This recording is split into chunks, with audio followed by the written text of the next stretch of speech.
اور اب میں آپ کو جو سب سے اہم بات بتانے لگا ہوں وہ یہ ہے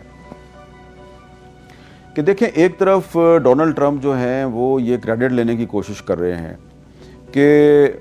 پاکستان اور انڈیا کے درمیان جب جنگ ہو رہی تھی تو جب جنگ بہت زیادہ ایسکلیٹ ہو گئی، اس میں شدت آ گئی، تو میں نے سیز فائر کروایا۔ یقیناً ڈونلڈ ٹرمپ اکیلے نہیں تھے، اس میں کچھ اور بھی ممالک تھے، سعودی عرب بھی تھا، ترکی بھی تھا، برطانیہ بھی تھا، اس میں اور بھی کچھ ممالک تھے، ان کا بھی کردار تھا۔ لیکن ڈونلڈ ٹرمپ نے پبلکلی کریڈٹ لینے کی کوشش کی اور پاکستان نے کہا ٹھیک ہے جی بھائی جان، بہت شکریہ، آپ نے واقعی کردار ادا کیا، جو کہ انہوں نے کیا تھا۔ اور انڈیا جو ہے وہ ٹرمپ کو یہ کریڈٹ دینے کے لیے تیار نہیں تھا۔ شاید اس کی وجہ یہ تھی، آپ سب کو اچھی طرح اندازہ ہے کہ انڈیا کو بہت مار پڑی اس جنگ میں،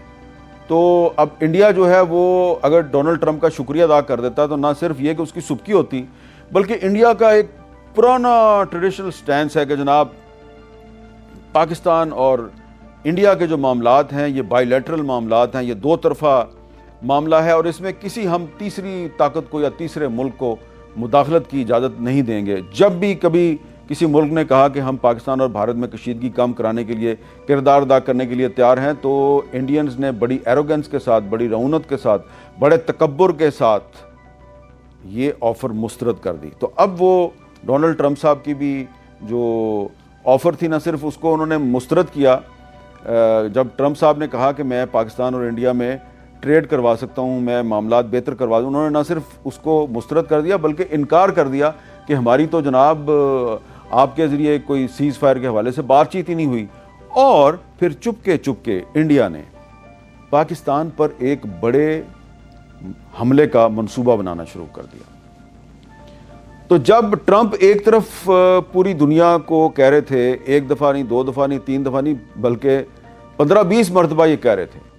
کہ جناب یہ انڈیا اور پاکستان کے درمیان صلح میں نے کرائی ہے، یہ سیز فائر میں نے کروایا، تو دوسری طرف انڈینز جو ہیں وہ پاکستان پر ایک اور حملے کی تیاری کر رہے تھے۔ پاکستان کو اس کا پتہ چل گیا اور پاکستان نے اس کا اظہار بھی کر دیا کہ ہمیں دوبارہ اگر خطرہ ہے حملے کا، اور اگر دوبارہ حملہ کیا گیا تو ہم اس کا منہ توڑ جواب دیں گے۔ امریکنز کو بھی اس کا پتہ چل گیا۔ امریکنز کو پتہ ایسے چلا کہ جو بہت سی جو انڈیا کو اسلحہ بیچنے والی مغربی کمپنیاں ہیں اور اسرائیلی کمپنیاں ہیں، ان کو اچانک انڈینز کی طرف سے آرڈرز پلیس کیے گئے اور کہا گیا کہ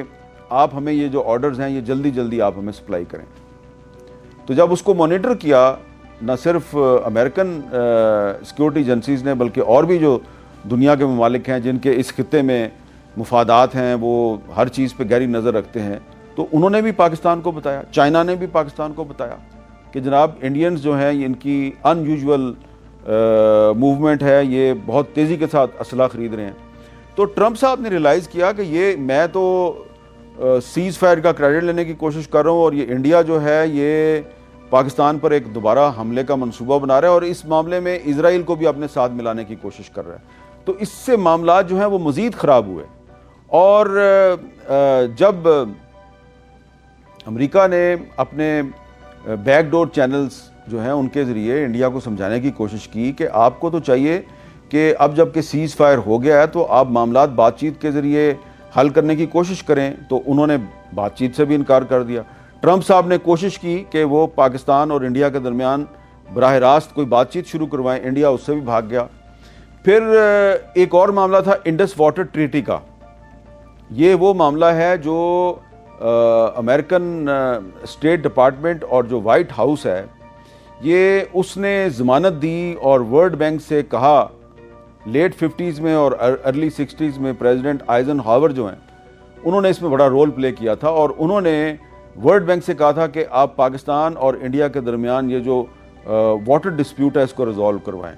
تو یہ جو ورلڈ بینک نے جو کردار ادا کیا تھا، اس بارے میں آپ کو بہت سی ٹھوس ڈاکومنٹری ایویڈنس بھی دکھا سکتا ہوں کہ ورلڈ بینک نے جو پاکستان اور انڈیا کے درمیان انڈس واٹر ٹریٹی کروایا تھا، اس کے پیچھے امریکن حکومت تھی، امریکن پریزیڈنٹ تھے، اور امریکن پریزیڈنٹ اس لیے تھے کہ وہ یہ چاہتے تھے کہ پاکستان اور انڈیا جو ہیں وہ ایک دوسرے کے قریب آ جائیں اور ان کے درمیان کوئی لڑائی نہ ہو، اور اس خطے میں کوئی ایسا عدم توازن پیدا نہ ہو جس سے کہ جو فارمر سوویت یونین تھا، جو اب رشیا ہے، وہ کوئی فائدہ نہ اٹھا سکے۔ تو یہ جو انڈس واٹر ٹریٹی تھا، یہ بروکر تو کروایا ورلڈ بینک نے، لیکن اس کے پیچھے امریکنز تھے، وائٹ ہاؤس تھا اس کے پیچھے، اسٹیٹ ڈپارٹمنٹ بھی تھا، لیکن وائٹ ہاؤس خود بھی براہ راست بھی تھا، کیونکہ جب یہ حسین شہید سہروردی صاحب اور آئزن ہاور نے اس پہ بات چیت شروع کی تو دونوں نے ایک جوائنٹ سٹیٹمنٹ جاری کیا تھا، جس میں کہ یہ کہا گیا تھا کہ امریکہ ورلڈ بینک سے یہ درخواست کرے گا کہ وہ نہ صرف پاکستان اور بھارت کے درمیان جو واٹر ڈسپیوٹ ہے اس کو ریزالو کروائے، بلکہ کشمیر کا مسئلہ بھی ریزالو کروائے۔ تو اس کے بعد پھر ورلڈ بینک نے مذاکرات شروع کیے، انڈس واٹر ٹریٹی ہو گیا۔ اب انڈیا نے یہ جو جنگ تھی، اس سے مئی 2025 کی جنگ تھی، اس سے کچھ دن پہلے جو ہے وہ انڈس واٹر ٹریٹی کو انہوں نے سسپینڈ کرنے کا اعلان کر دیا۔ اس پر بھی وہ ناراض تھے، وہ کہہ رہے ہیں جناب کہ آپ اس کو کم از کم انڈس واٹر ٹریٹی کو تو بحال کریں۔ انڈیا نے یہ بات نہیں سنی، تو اس سے پھر انڈیا کو یہ میسج دیا گیا کہ اگر آپ اس طرح سے ایک انٹرنیشنل ایگریمنٹ جس کے اندر ضامن جو ہے وہ ورلڈ بینک ہے اور ایک خاموش ضامن خود امریکہ بھی ہے، اگر آپ اس طریقے سے اس انٹرنیشنل ایگریمنٹ کو سسپینڈ کریں گے تو اس کا مطلب ہے کہ آپ انریلائبل ہیں، آپ ناقابل اعتبار ہیں۔ تو یہ بھی ایک وجہ تھی، وجہ تھی نہیں بلکہ وجہ ہے ٹرمپ صاحب کی مودی سے ناراضگی کی۔ اب مودی صاحب جو ہیں وہ خاموش ہیں، خاموش وہ اس لیے ہیں کہ وہ ناراض نہیں کر سکتے۔ ان کو پتہ ہے کہ ان کے امریکہ کے ساتھ جو تعلقات کی جو سینسٹیوٹی ہے وہ کیا ہے، کیونکہ انہوں نے تو امریکہ کے ساتھ جتنے بھی ایگریمنٹ کیے، امریکہ کی جتنی بھی اٹینشن حاصل کی، وہ بنیادی طور پہ اس لیے حاصل کی کہ جناب ساؤتھ ایسٹ ایشیا میں چین کا مقابلہ صرف ہم انڈینز کر سکتے ہیں۔ تو اب اگر وہ پبلکلی اگر وہ ٹرمپ کے ساتھ لڑائی شروع کر دیں اور اس کے اعتراضات کا جواب دیں اور ایک گینگ بنا کر اور وہ امریکہ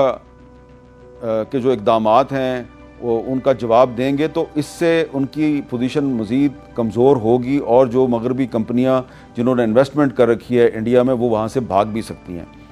کیونکہ آپ یہ افورڈ نہیں کر سکتے کہ آپ کی ایک انٹرنیشنل سپر پاور جو ہے اس کے ساتھ لڑائی ہو جائے۔ تو جناب یہ وہ وجوہات ہیں۔ ایک میں نے آپ کو